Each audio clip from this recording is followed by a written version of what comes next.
Yesirika musuze nkwifize byiza we wakanze subscribe kuri The Tone Show hano honyine haba hizeho gukura amakuru mu buryo navuga bugezweho kabisa kubera ko abari ingenzi kugomba kubana natwe kugira ngo tujye tukugeza updates zigiye zitandukanye. Nge nitwa Zanda ngo ikaze tujye kuganira ku makuru y'imyidagaduro agiye atandukanye by'umwihariko arimo aragenda avugwa mu bice bigiye bitandukanye by'isi. Ubwo ndahera mu Rwanda nze no kunyarukira handi hashoboka kuba ari amakuru tugende twabiganiraho 5 kuri 5. Nyemerere rero mwikaze kuri The Tone Show. Rero nkaze rero muri aya makuru tugiye kuganiraho ndaza kwera no ubona nkabwira yuko kwitwa Platini P. Uyu ngo akaba yarahoze mu itsinda rya Dream Boys arwariye mu bitaro CHUK.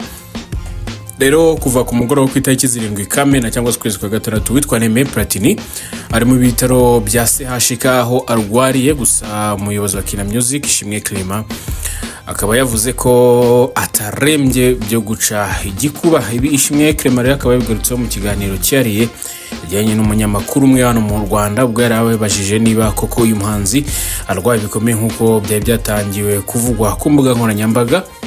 Ubwo rero muri rusange Ishimwe Clement yavuze ko ari byo koko uyu nguyu Platini P arwaye ariko bitari byo guca igikuba.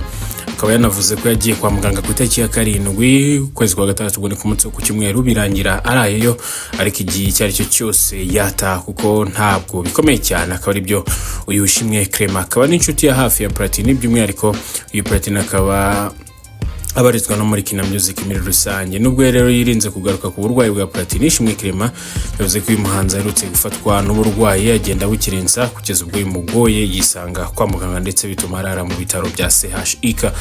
Platini ni umwe mu bahanzi rero bakomeye hano mu Rwanda cyangwa ngo benshi muramuzi mwamukunze muri Dream Boys. Itsinda rya Dream Boys yahuriragamo n'utwa TMC nyuma baza kuba batandukana.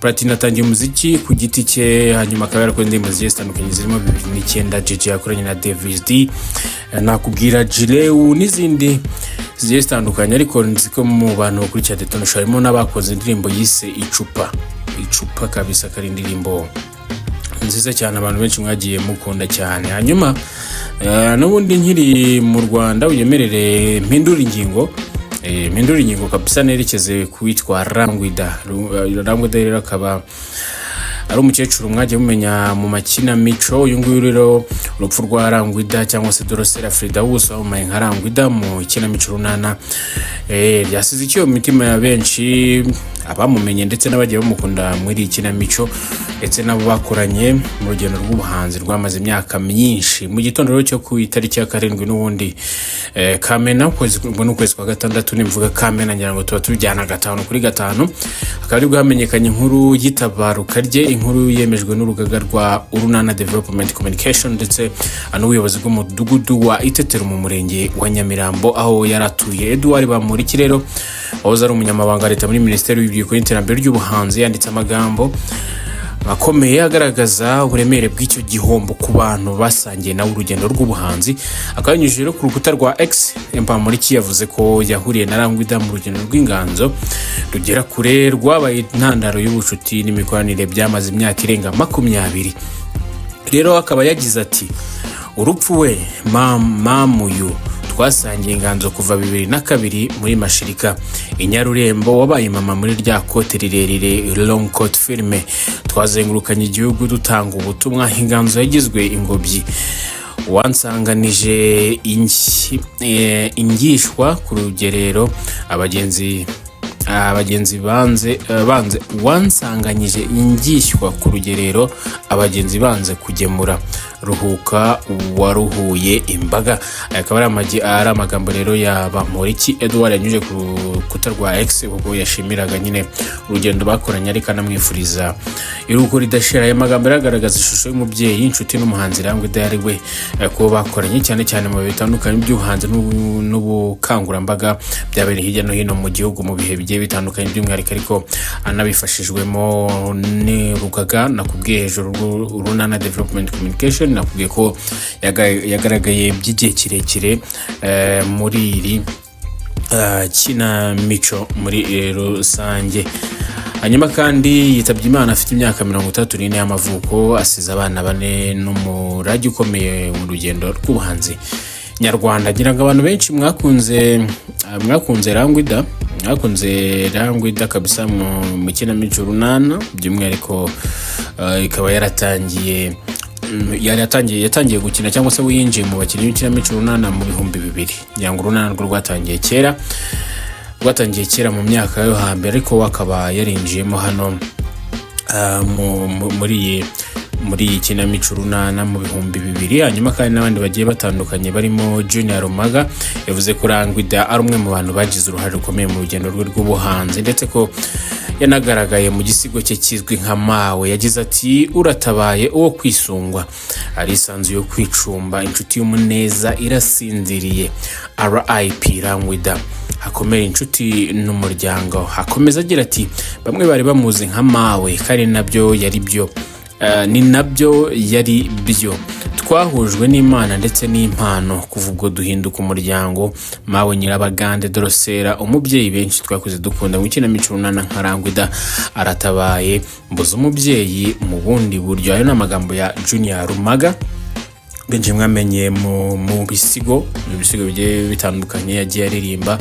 Uyu nguyu nawe akaba rero yagaragaje igikomere atewe no kubura umubyeyi nk'uyu Rangwida yafataga nka Mawe mu bundi buryo nk'uko yabyisobanuriye. Hanyuma kandi reka nkubwire yuko mu Bufaransa, ubwo ariko n'ubundi ndaba nkiri mu Burundi, ndajya mu Bufaransa ariko nkiri mu Burundi, ndabifatanya byombi. Nkubwire yuko umuhanzi w'umurundi Kiriko Akili uri mu bahanzi bagezweho muri iki gihe mu gihugu cy'u Burundi, by'umwihariko arembeye mu Bufaransa nyuma yo gufatwa n'uburwayi butunguranye bwatumye ajyanwa kwa muganga igitaraganya. Ndetse kandi akaba ari amakuru yagiye hanze kuri tariki ya 7 Kamena avuga ko uyu muhanzi yafatiwe n'ikibazo cy'uburwayi mu mujyi wa Lille mu Bufaransa, aho yari amaze iminsi ari mu rugendo rw'ibitaramo. Bivuga ko nyuma yo kugaragaza ibimenyetso by'uburwayi bukomeye, ahise yambazwa imbangukiragutabara yamujyanye kwa muganga kugira ngo yitabweho byihuse. Yajyanywe mu bitaro bya Hôpital Saint-Philbert, aho abaganga bahise batangira kumwitaho bakamukurikirana. Hari amashusho yagiye kwirakwira ku mbuga nkoranyambaga agaragaza Kiriko Akili ari kwinjizwa mu modoka y'abatabazi mbere yo kujyanwa kwa muganga. Ibintu byateye impungenge abakunzi be n'abamukurikirana bya hafi, cyangwa se bagakurikirana ibikorwa bye. Gusa bamwe uzi kunyumva neza, bamwe bakavuga yuko uyu nguyu Kiriko ashobora kuba yarozwe cyangwa se nkuko tukunda kubyita yahumanijwe. Gusa nta ruhande rumwe rwabyemezwa, yaba abareberera inyungu za Kiriko nta urabitangaza cyangwa se n'abandi bagiye batandukanye. Hanyuma kandi nyemerera nsoreze ku nkuru. Ngira ngo murabizi ko mu mpera z'icyumweru gishize benshi mu bakunzi b'umuziki batuwe no kubona Jose Chameleone Kigali yitabiriye ikiganiro n'abanyamakuru cyateguwe na Bruce Melody wagarukaga ku bitaramo bye na The Ben. Hanyuma kandi amakuru yamenyekanye nuko uyu Jose Chameleone yari amaze iminsi Kigali, aho yari ari kwivuriza amaso mu bitaro bya Rwanda Charity Eye Hospital biherereye mu karere ka Kamonyi hariya muri Bishenyi. Hanyuma watanze amakuru yagize ati mu Rwanda buriya mushobora kuba mutabizi, ariko dufite ibitaro by'amaso bikomeye muri Afrika. Benshi mu baturage bo mu karere nibyo baza kwivurizamo. Jose Chameleone ari Kigali, aho yaje kwivuriza amaso mu Rwanda ahitwa Charity Eye Hospital. Jose Chameleone wari Kigali rero yasabwe na Bruce Melody ko yakwitabira ibikorwa byiwe, by'umwihariko igikorwa rafite cya press conference mu kumushyigikira muri ibi bitaramo bizenguruka igihugu. Ngira ngo benshi mwaramubonye rero agaragara kuri stage, abangaba bombi bari bariho mu ikoti kabisa ryiza, ashobora kuba ari nahenze, arazaza gushyigikira aba bajene kabisa. Ubwo nuko bimeze.